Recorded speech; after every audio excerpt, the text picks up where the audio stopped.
नमस्कार साथियों, आज हम विश्व में फैली एक बहुत ही भयंकर बीमारी के बारे में बातचीत करेंगे। इस भयंकर बीमारी का नाम है तलाक। हम देखते हैं कि दुनिया में ये तलाक के आंकड़े रोज बढ़ रहे हैं और बढ़ते ही जा रहे हैं।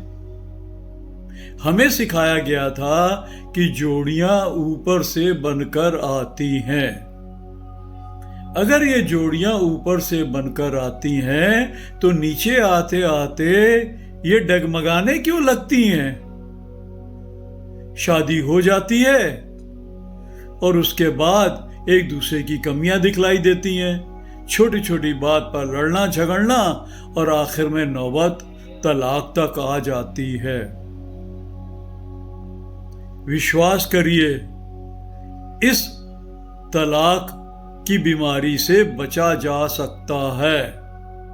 तलाक को पूरी दुनिया से मिटाने के लिए मेरे पास एक नुस्खा है।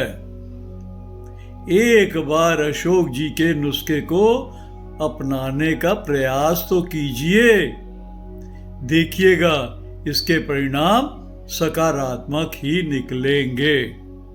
मेरे नुस्खे का नाम है एक कमजोरी मैं बताऊं और एक आप बताएं।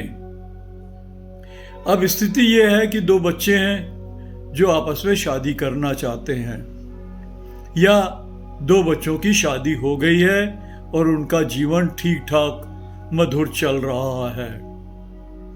अब इस जीवन को हमेशा के लिए मधुर चलाने के लिए कुछ प्रयास करना पड़ता है। शादी विश्वास पर टिकती है, तो सबसे पहला काम तो ये करना पड़ेगा कि दोनों बच्चे अपनी हर छोटी छोटी बात एक दूसरे से शेयर करें। कोई कमजोरी, अच्छाई या बुराई छिपाए नहीं, दोनों एक दूसरे को खुलकर बतलाएं, क्योंकि शादी विश्वास पर टिकती है।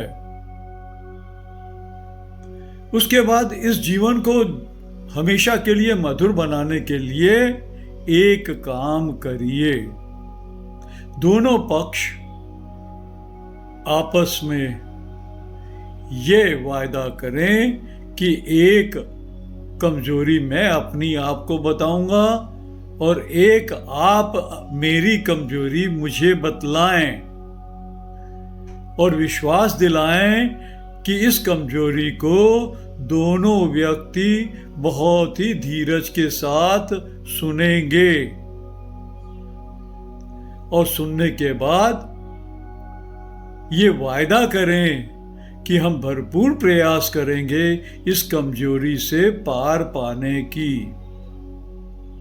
दोनों पक्षों को चाहिए कि उन्होंने जो वायदा किया है उसको एक कागज पर लिखकर फ्रेम कराएं और फ्रेम कराकर अपने सोने के कमरे में रख देवें।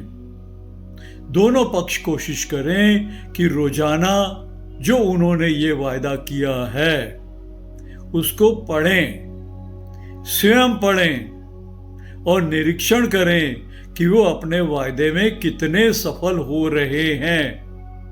अगर कोई कमी है तो अपने आप से वायदा करें कि इस कमी को मैं दूर करूंगा। याद रखिएगा, ये दोनों पक्ष अपने अपने वायदे स्वयं पढ़ें। दूसरे को पढ़ाने के या याद कराने की कोशिश नहीं करनी चाहिए। सुधरना मुझे स्वयं को है। अगर हम स्वयं को सुधारेंगे तो दूसरा पक्ष अपने आप सुधर जाएगा। उसके बाद जब एक साल बीत जाता है, सालगिरह आती है, तो उस सालगिरह के दिन दोबारा फिर दोनों पक्ष ये निरीक्षण अपने आप का करें कि वो अपने वायदे में कितने सफल हुए, वो अपनी कमजोरी को दूर कर पाए या नहीं। अगर कोई कमी रह गई है तो फिर एक दूसरे से वायदा करें कि इस जो बची हुई कमजोरी है इसको हम अगले साल से पहले खत्म कर देंगे। उसके साथ अगर जरूरत है तो अपनी दूसरी कमजोरी बतलाएं, एक दूसरी कमजोरी दूसरे पक्ष के मुंह से सुने और वायदा करें कि अगले साल तक इस कमजोरी को भी दूर कर देंगे। अगर ये एक छोटा सा नुस्खा वो अपने जीवन में जब तक जरूरत है तब तक चलाते रहते हैं तो मैं वायदा करता हूं कि तलाक की कभी नौबत आएगी ही नहीं। अब एक स्थिति और है, दो पक्ष हैं, शादी हो गई है। शुरू में तो शादी के बहुत मजे लिए, बहुत खुश, लेकिन जैसे जैसे समय बीतता गया एक दूसरे की कमजोरी दिखाई देने लगी, एक दूसरे की कमियां दिखाई देने लगी, एक दूसरे पे दोष मढ़ने लगे और आखिर में नौबत तलाक तक आ गई। तो ऐसी स्थिति में भी अशोक जी का नुस्खा अपनाया जा सकता है। दोनों पक्ष ये तय करें कि एक बहुत ही आकर्षक, बहुत सुंदर जगह, मनमोहक जगह पे तलाक से पहले एक बार हम आपस में पार्टी करते हैं। दोनों पार्टी के लिए उस जगह पर जाएं और जाने के बाद एक दूसरे से पूछें क्या अपनी शादी को तोड़ने से बचाने के लिए एक बार अशोक जी का नुस्खा अपनाया जा सकता है। भाई एक बार इस नुस्खे को ट्राई करके शादी को बचाने का प्रयास तो करें। पता होना चाहिए कि शादी के टूटने से दोनों की मनस्थिति पर कितना बुरा प्रभाव पड़ता है। सिंगल पेरेंट कितना मुश्किल होता है, इसका असर बच्चों पर भी पड़ता है। तो बच्चों को एक अच्छा जीवन देने के लिए और अपने जीवन को सुचारू रूप से एक बार फिर चलाने के लिए एक बार अशोक जी का नुस्खा अपनाना चाहिए।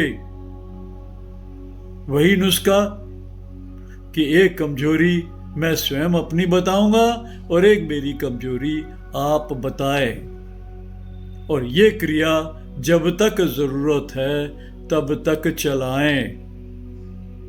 एक वाकया सुनाना चाहूंगा। एक बहुत ही मशहूर एक्ट्रेस है, मूवी में हीरोइन का काम करने वाली, बहुत ही सफल, सबसे ज्यादा पैसे लेने वाली और कमाने वाली, बहुत उसके नाम का डंका बजता है। एक प्रोग्राम में वो बयान देती हैं, क्या बोलती हैं कि मेरे विचारानुसार जीवन एक रेस है, इस रेस में हम सब दौड़ रहे हैं, मैं भी दौड़ रही हूं, और जो व्यक्ति मेरे साथ दौड़ रहा है उसे मैं अपना जीवन साथी बना लूंगी, और जो इस रेस में पीछे रह गया है उसे छोड़ देंगे। और इस तरीके से जीवन में 6-7 शादी कर डालते हैं। क्या ये उचित है या ये सामाजिक व्यवस्था के लिए अच्छा है? नहीं, बिल्कुल नहीं। साथियों, मैं चाहता हूं कि जीवन को एक रेस अगर आप समझ भी रहे हैं और अगर आप उस रेस में आगे दौड़ रहे हैं तो जो आपका साथी पीछे रह गया है उसे भी तो आप मोटिवेट कर सकते हैं, उसे सहयोग कर सकते हैं कि वो थोड़ी सी अपनी स्पीड बढ़ा ले। दोनों जीवन में एक साथ मिलकर दौड़िए, आगे पीछे होने की बात मत सोचिए और जीवन को सफल चलाने की, सुखपूर्वक चलाने की, आनंदमय से चलाने की कोशिश करिए। साथियों, ये जीवन बहुत मुश्किल से मिला हुआ है, मनुष्य जीवन। छोटी छोटी बात पे इसे कॉम्प्लिकेट मत करिए, बहुत ही आसानी से और प्यार से इसको चलाइए और जीवन में हमेशा सुखी और आनंदमय रहिए। Thank you.